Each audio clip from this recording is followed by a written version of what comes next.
마태복음 4장 18절 말씀, 하나님의 말씀을 봉독해 올립니다.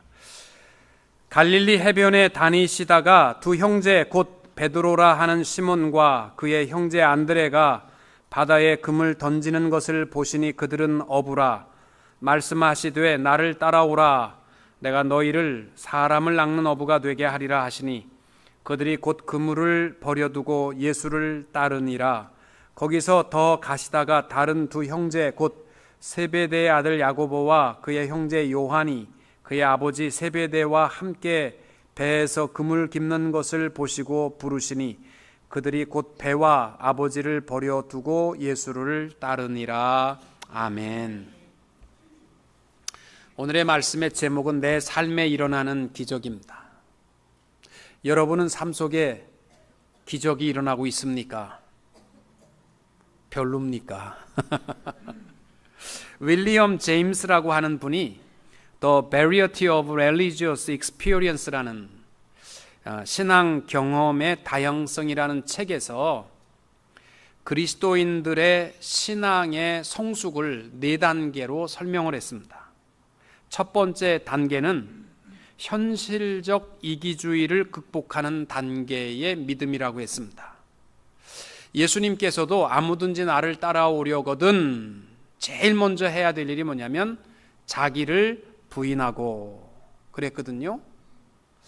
그래서 자기를 부인하는 단계, 자기와의 싸움, 이기주의적인 욕심과 못된 습관들을 깨뜨려버리는 신앙의 단계를 1단계라고 했습니다. 여러분, 예수를 처음 믿게 되면요, 뭐 그렇게 하지 말라는데, 가지 말라는데, 먹지 말라는 것이 많은지 모릅니다. 우리는 뭐 그렇게 불편한 게 없는데 처음 예수 믿는 사람들은요, 그거 굉장히 불편하고 쉽지 않습니다. 그리고 자기의 그 좁은 마음의 고집을 버리는 일들, 자기의 욕심을 버리는 일들, 이것 가지고 씨름하는 신앙의 단계는 신앙의 제1단계라고 했습니다. 두 번째 단계는 초능력적인 하나님의 역사가 내 생활 속에 계속 되어진다는 사실을 발견하는 단계라 했습니다. 옛날에는 몰랐는데 신앙이 깊어질수록 내 삶 속에 역사하시는 하나님을 발견할 수 있는 겁니다. 하나님의 큰 역사가 내 삶 속에 일어나고 있다는 사실을 깨닫게 되고, 그리고 신기한 하나님의 기적이 내 평범한 삶 속에 날마다 일어나고 있다라는 사실을 깨닫는 믿음의 단계를 믿음의 2단계라고 했습니다. 여러분 삶 속에 하나님이 역사하는 것이 느껴지고 옛날에는 몰랐는데 발견된다면 여러분 신앙이 성숙된 겁니다. 세 번째 단계는 자기 자신의 한계를 느끼는 믿음의 단계라고 했습니다. 하나님 앞에서 내가 할 일이 너무너무 초라하고 작다라는 사실을 깨달아 갑니다. 나머지는 하나님이 다 하시는 거예요. 아, 나는 정말 아무것도 아니구나. 내가 하는 일이 자랑할 만한 것이 아니구나. 이걸 깨닫게 되면 자기의 한계성을 깨닫는 순간부터 예수 그리스도 안에서라는 이 예수 안에서의 자유함을 누리게 되는 것입니다. 그래서 예수 안에서가 속박이냐 자유냐 하는 것은요, 신앙의 성숙의 단계를 통해서 깨닫는 것입니다. 네 번째 단계는 사랑과 영성으로 나타나는 믿음의 단계라. 이것이 가장 성숙한 믿음의 단계라고 했습니다. 영성의 핵심은 사랑의 단계라는 거죠. 그래서 그 중심에 사랑이 가득하고 하나님 앞에도 기도하는 것이 뭐 달라는 것보다 사랑을 고백하고 모든 사람들을 사랑하게 되고, 왜냐하면 하나님이 역사하는 것을 알기 때문에 때때로 못되게 굴어도 하나님께서 선을 이루어 가시겠지 하고 너그러운 사랑의 마음으로 다 이해하고 사랑하는 것, 이게 믿음의 그 마지막 단계라고 했습니다. 그래서 예수 믿는 사람들이요, 믿음이 성숙하면 벌써 얼굴 표정부터가 그 사람은 봐도 정말 주님 얼굴을 배운 듯한 우리 예배 시간에 그렇게 시작하면서 서로 인사는 했습니다마는 절대로 제가 보니까 주님의 얼굴을 뵈는 얼굴들은 아니십니다. 이 얼굴들이요, 정말 보기만 해도 사랑이 충만한, 정말 그분은 아무 말 안 해도 옆에만 있어줘도 그저 든든한 그러한 사랑의 얼굴들이 되어야 되고요, 말들도 그냥 칼같이 정죄하고 비난하고 목소리 높이고 혈압 올라가고 핏대가 쓰고 이러시면 안 되고, 그저 사랑하는 마음, 사랑하는 말투로 좀 그렇게 우리 교회 성도님들이 바뀌었으면 좋겠습니다. 이게 그냥 되는 게 아니고요, 신앙의 성숙이에요. 교회에서 그저 내 부서가 최고고 내가 최고고 남들은 다 정죄하고 비난하고, 좀 그런 신앙생활 하지 말고요, 좀 다 너그러운 얼굴을 가지고 말을 해도 좀 너그러운 말투로 서로 사랑하며 하나님의 역사하심을 발견하는 성도님들이 되시기를 축복합니다. 저도요, 처음에 중국어를 배울 때 그랬어요. 중국어 교실에서 가장 교수를 비난 많이 하는 교실이 어디냐면 1학년 교실이에요. 이제 ABC들을 배울 때는요, 교수가 발음이 어떻더니 뭐가 어떻더니 계속 잔소리하지만 4학년쯤 되면 머리를 자동적으로 숙이는 겁니다. 우리 복음서를 읽다가 보면 예수님께서 많은 기적을 베푸시는 것을 기록하고 있습니다. 병자를 고치시기도 했고, 죽은 자를 살리시기도 했고, 폭풍을 잠잠케 하는 역사도 이루어 주셨습니다.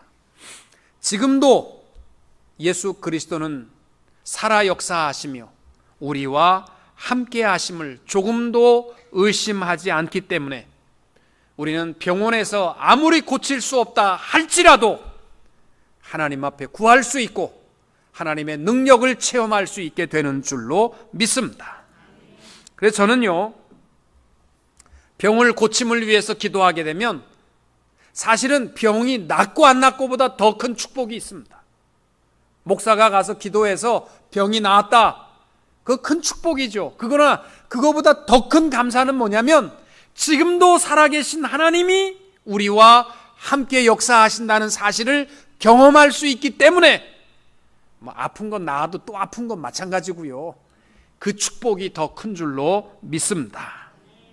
저도 그래서 목회를 하면서 성도들이 너무 아픕니다, 목사님 와서 기도 한번 해주세요. 그러면 가서 기도할 때마다 그냥 가는 게 아니고요, 지금도 살아계신 하나님을 확인하게 됩니다.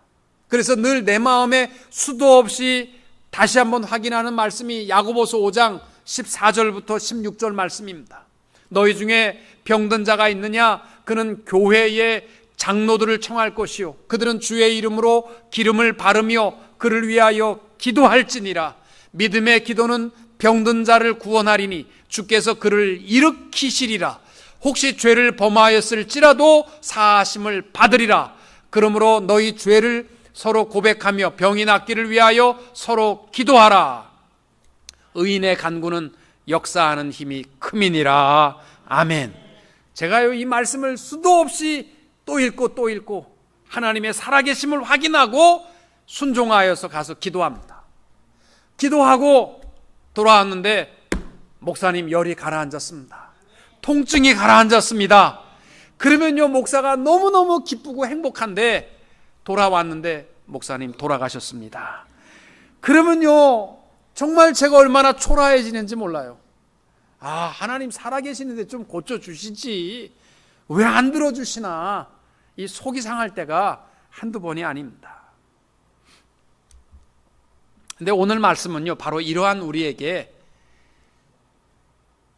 우리의 삶 속에 정말 중요한 기적이 뭔지 아니, 이걸 말씀하는 거예요. 오늘 말씀은 평범한 사건이지요.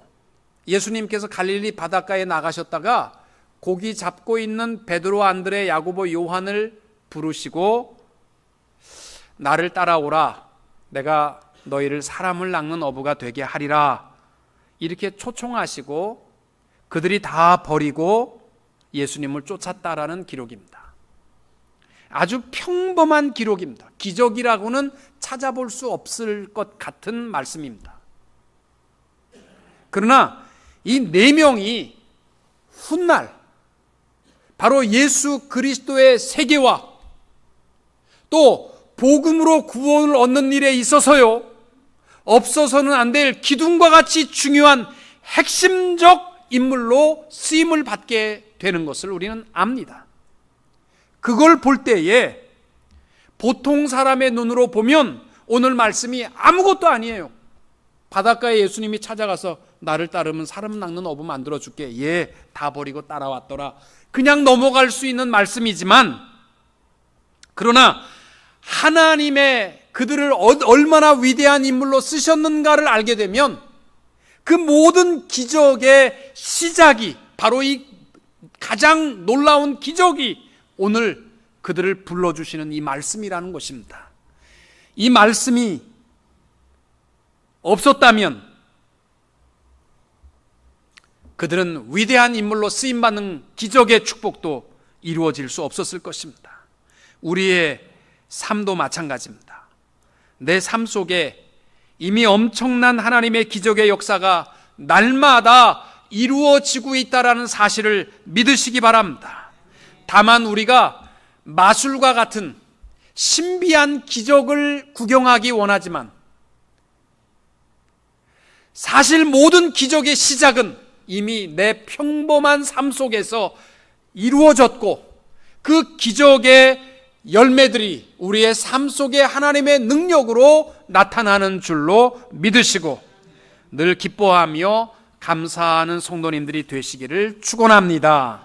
제일 먼저 오늘 말씀을 통해서 우리가 기억해야 할 것은, 내 삶의 최고의 기적은 예수 그리스도를 만나고 그의 초청을 받았다라는 사실입니다.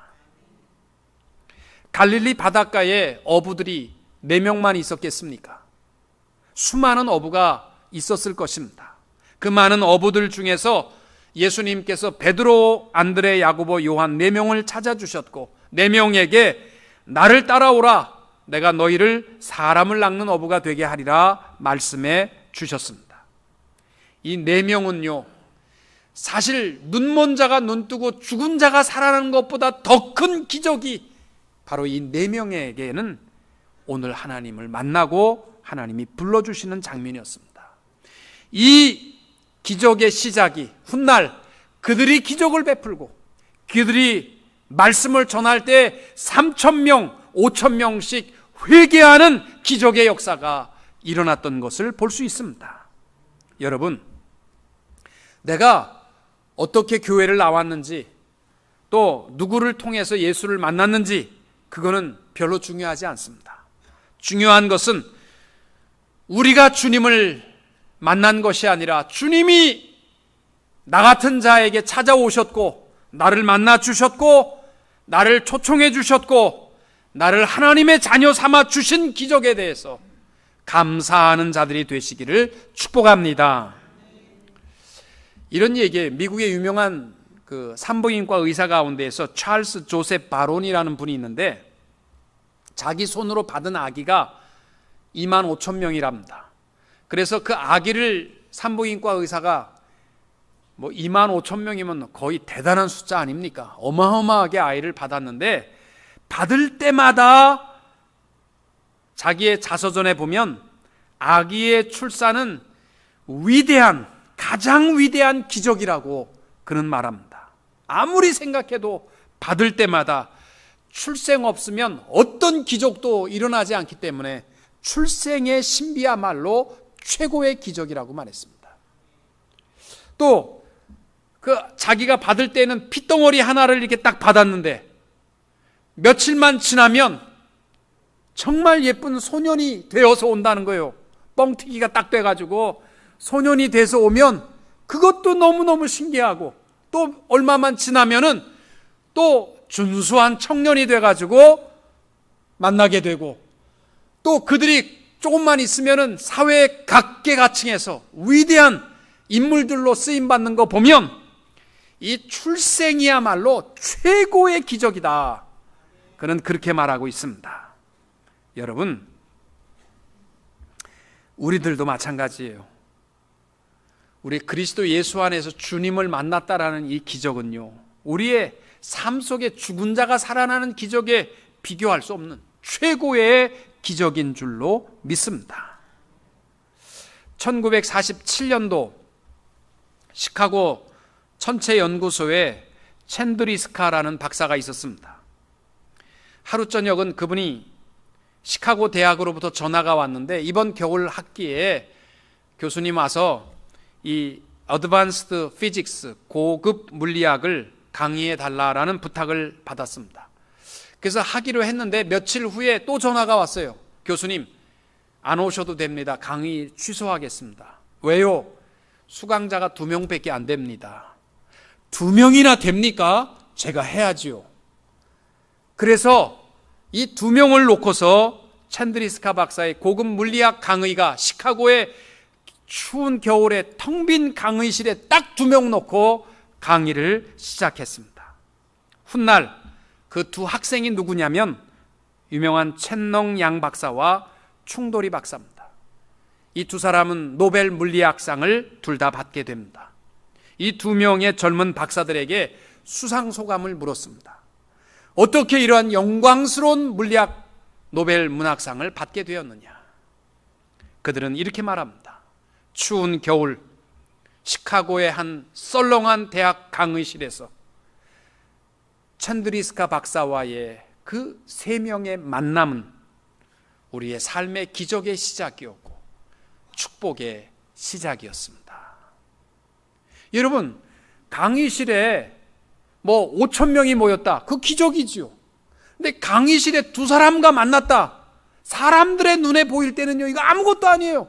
초라한 강의실의 모습이지만 그것이 바로 위대한 물리학자가 이루어지게 되는 축복의 기적의 시작이었다라는 사실입니다. 오늘 갈릴리 바닷가에서 예수님께서 18절에 보면은 해변에 다니시다가 2 형제, 곧 베드로라 하는 시몬과 그의 형제 안드레가 바다에 금을 던지는 것을 보시니 그들은 어부라. 또 21절에 보면 거기서 더 가시다가 다른 2 형제, 곧 세베대의 아들 야고보와 그 형제 요한이 그의 아버지 세베대와 함께 배에서 그물 깃는 것을 보시고, 여러분 4명의 어부들은요 전부 밥 먹고 살기 힘든 그때입니다. 그냥 고기 잡아서 어떻게 하면 고기 많이 잡을까 힘써 노력하고 있는 4명, 주님을 만날 수 있는, 그들이 찾을 수 있는 여유도 없었고 찾지도 않는 그때에 주님이 그들을 찾아주셨고 그들을 초청해 주셨습니다. 우리들도 마찬가지입니다. 우리는요 땅 위의 욕심과 정욕에 취하여 무엇을 먹을까 무엇을 마실까 염려하고 살아가게 될 때에 주님이 우리를 찾아주셨고 우리를 만나주셨고 우리를 초청해 주셨다라는 이 기적은 그 어떤 기적과도 비교할 수 없는 최고의 축복인 줄로 믿으시기 바랍니다. 2 번째는 비전과 사명을 주시는 것이 바로 이 사람들의 기적의 시작이었습니다. 19절에 예수님께서 저들을 부르시자마자 하신 말씀이 뭐냐면 말씀하시되 나를 따라오라. 내가 너희를 사람을 낚는 어부가 되게 하리라. 사실은 이 어부들은요 평생 고기를 잡아서 얼마나 많이 잡아서 잘 먹을까, 이게 삶의 자기의 소원의 소망의 전부였을 것입니다. 그런데 예수님께서 그들은 꿈에도 꿀 수 없는 사람을 낚는 어부로 그들에게 비전을 주셨습니다. 다른 말로 하면 영혼을 살리는 곳에 쓰시겠다라는 것입니다. 여러분, 우리가 마음의 비전을 갖고 있느냐 없느냐 하는 것은요 하나님 앞에서는요 천지차이입니다. 생각을 품나 안 품나 밥 먹고 살아가는 거 똑같은데 그렇지 않습니다.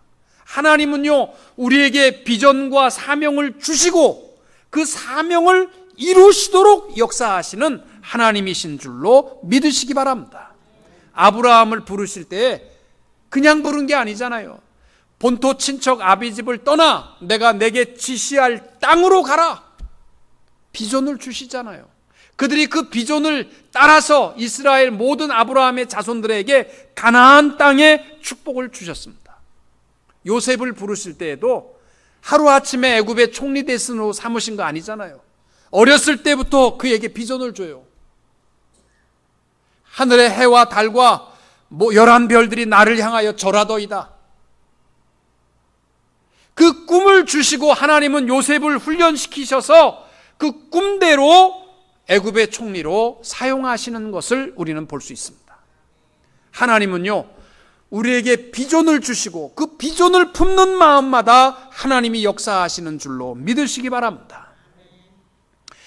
예수님께 우리가 어떻게 기도해야 됩니까? 그랬을 때 예수님께서 너희는 이렇게 기도하라 한 것이 주기도문입니다.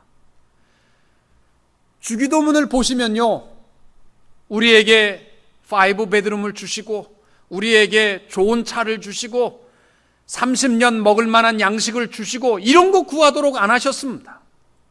예수님께서 주신 기도의 비전이 뭐냐면요, 하나님 나라입니다. 주의 뜻이 하늘에서 이루어진 것처럼 땅에서도 이루어지리이다. 하나님 나라가 임하옵시며 대개 나라와 권세와 영광이 그에게 영원토록 있사옵니다. 그 나라의 비전을 기도를 통해서 주시는 거예요. 여러분, 우리가 주기도문을요, 어떤 분은 12초 만에 한다, 나는 6초 만에 한다, 그게 중요한 게 아니고, 한 글자도 안 틀리고 한다, 이게 중요한 게 아니고, 주님이 우리에게 가르쳐 주신 기도의 내용을 보면요, 비전을 가지라는 거예요. 비전, 하나님 나라에 대한 비전을 가지면 하나님께서 그 비전을 위하여 사용하여 주실 줄로 믿습니다.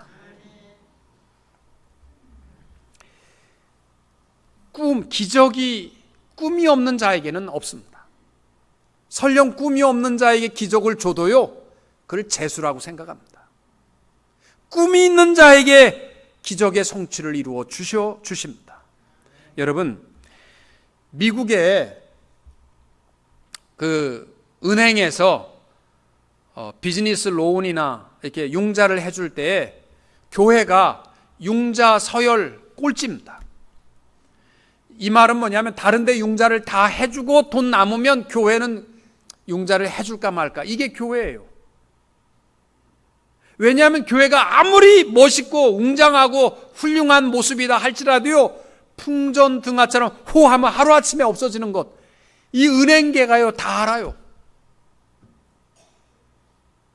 그래서 미국의 은행에 보면은요, 에반젤리칼 처치 크레딧 유니온이라는 게 있어갖고 하도 은행에서 돈을 안 빌려주니까 교회들이 모여서 교회들 론을 해주는 일을 할 정도로 미국은요, 교회가 은행에 돈을 갚을 만한 능력은 꽝입니다. 제로입니다. 그런데 전 세계에 한번 가보세요. 그리고 한국에 가시면은 양화진 선교사 묘에 한번 가보세요. 한국의 역사가 어떻게 이루어졌는가? 한국의 중요한 학교와 병원과 모든 건물들이 어떻게 이루어졌는가? 다른 거 아니고요, 비전을 통해서 이루어진 거예요. 선교사들이 꿈을 가지면 하나님이 세워주셨고, 미국의 그 연약한 교회이지만 교회에 선교의 사명을 주시고 또 성도들에게 사명을 주시고 그 비전을 가질 때에 우리나라에 대학이 세워지고 중고등학교가 세워지고 또 각 지역마다 정말 수많은 새마을 운동이 우리나라를 잘 생각한 게 아니고요, 미국의 초라한 교회라 할지라도요, 그 선교의 비전이 아름다운 역사를, 이건 한국뿐만이 아니라 전 세계 가보면 다 그렇습니다. 제가 지난주에 어떤 목사님을 만나서 이야기하는 가운데 이런 얘기 들었어요.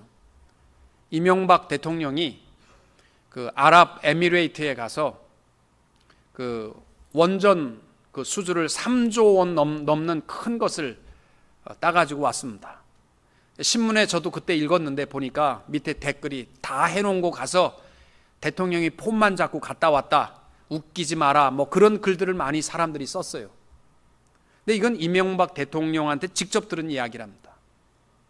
자기가 아침에 일어나서 기도하는데 가고 싶더라는 거예요. 아랍에미레이트에 그 원전 수주 공사를 하는데 후보로 넣는데 가야 되겠다라는 마음을 하나님이 주셔서 자기가 계획도 없는데 갔다는 거예요. 가서 왕자를 만났더니 이미 결정됐다. 프랑스에 있는 원전 회사로 넘어갔어. 결정 다 됐으니까 나한테 더 이상 부탁하지 말라. 그렇게 이야기를 했대요. 그런데 이 왕자가 그래도 한 번만 더 생각해 달라고 부탁을 하는데, 이 왕자가 그러대. 너 좋은 크리스찬인 건 내가 다 안다. 근데 우리나라에서 씨알도 안 먹히니까 부탁도 하지 말라 그랬는데, 그 다음날 한 번만 더 만나달라고 그래서 만났더니 이 왕자가 뭐라고 얘기했냐면, 사실 내가 어렸을 때, 태어날 때 죽을 수밖에 없었는데 선교사들이 와가지고 병원을 세운 병원에, 크리스찬 병원에서 자기를 살렸다는 거예요. 그래서 자기가 이 무슬림 국가에서 있지만 내가 크리스찬에게 뭔가를 좀 갚아야 되겠다, 이러한 빚을 지고 있는 생각이 어렸을 때 있었는데, 갑자기 어젯밤에 자꾸 그 생각이 갚아라 갚아라 갚아라. 그래가지고 내가 생각 다 뒤집어서 네가 크리스찬이니까 너네 나라로 하겠다. 그래가지고 따갖고 왔더니, 자기가 이명박 대통령이 하는 말이요, 내가 한 게 아니고요, 하나님이 역사하셨다는 거예요. 이런 비전이에요. 우리가요, 하나님 주신 비전 붙들면 하나님이 기적과 같은 역사를 이루어 가실 줄로 믿습니다. 마지막으로, 말씀의 순종이 기적을 이룹니다. 여러분, 오늘 말씀에 우리가 놓쳐서는 안 될 구절이요, 20절과 22절에 보면 예수님께서 나를 따라오라 그렇게 할 때에 베드로와 안드레도 그물을 버렸다라고 되어 있고, 22절에도 배와 아버지를 버리고 예수님을 따랐다라고 되어 있습니다. 여러분, 이거 쉬운 일 아니에요. 어부에게 있어서 배와 그물은 전부입니다. 사실 먹고 사는 생계의 전부고, 부모를 버렸다, 이건 자기의 모든 가족을 다 버리는 일이에요. 그거 쉬운 거 아니에요. 그것도 무슨 예수님이 유명한 사람이 와서 그랬다면 좀 이해가 되겠는데, 그 당시에 예수님은 전혀 보지도 못한 한 청년이 멋있게 와서 나를 따르라 그랬더니, 예, 그리고 버리고 따랐다? 이거 쉬운 거 아니거든요. 근데 그들이요, 마음으로 하나님의 말씀에 대해서, 예수님의 말씀에 대해서 순종했다. 이것이요, 그들의 삶에 놀라운 기적이 시작된 줄로 믿습니다. 마태복음 19장 16절에 보면 선한 한 청년 이야기가 나와요. 그가 예수님을 찾아와서 얘기합니다. 어떤 일을 해야 우리가 영생을 얻습니까? 예수님께서 하나님의 계명을 지키는 자라야 한다. 내가 다 지켰습니다. 10계명을 다 지켰습니다. 뭐 좀 부족한 건 뭐가 있습니까? 그랬을 때 예수님께서 가서 내 소유를 팔아 가난한 자들을 주라. 그리하면 하늘에서 보화가 내게 있으리라. 그리고 와서 나를 쫓으라 하셨을 때 청년이 근심하고 돌아갔습니다. 왜? 순종하지 못하겠다는 거거든요. 여러분, 기적의 축복은요, 순종이 기적의 축복을 이루어 가는 줄로 믿습니다. 그래서 저는요, 위대한 기적의 축복은, 5천 명이 회개하는 기적의 축복은 어디서부터 이루어진 거냐면, 말씀대로 하옵소서, 제가 지키겠나이다, 순종하겠나이다, 여기서부터 기적의 역사가 이루어지는 줄로 믿습니다. 여러분 보세요. 누가복음 5장에 보면 이 마태복음 5장의 내용을 좀 더 구체적으로 말씀합니다. 베드로가 밤새도록 고기를 잡았는데 못 잡았거든요. 그때 예수님께서 깊은 곳에 그물을 던져라. 그러니까 시몬이 대답하여 가로되, 선생이요, 우리들이 밤이 맞도록 수고를 하였으되 얻은 것이 없지만은 말씀에 의지하여 내가 그물을 내리겠습니다. 그리고 내렸더니 6절이 뭐냐면, 그렇게 하니 고기를 잡은 것이 심이 많아 그물이 찢어지는지라. 여러분, 기적이 뭐예요?